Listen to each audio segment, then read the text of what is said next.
Ang dungis ng color. So, ito nga guys, 6 colors ang pwede niyang magawa. Chargeable, hindi siya kailangan ng battery. May charger Type na. C. Type C. Okay, so hindi na kailangan lagyan ng battery guys, yun ang maganda. And 600 lang siya. Actually, alam nyo guys, I was expecting na mas mahal itong mga to. Kasi, hello, Voltes 5 and then Legacy, the latest Voltes 5 na version, di ba?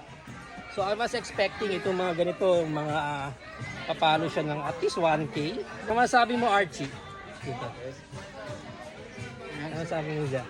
Huwag mo akong ngiti-ngitian ngayon, ha? Ngayon, ayaw mo sabihin sa akin. Gano'n pala kahaba to? Mahaba to, sir. Gano'n kahaba? 3 dugtong. Tatlo pa niyan. So siguro ang tanong ko ngayon, Archie, kailan mo ko titigilan sa panglalason sa mga laruan? Tuwing pumupunta ako dito, talagang nagkakataon nandito rin siya. Kaya kasabi sa'yo pag nandito ako, wag mo na ako kakausapin, di ba?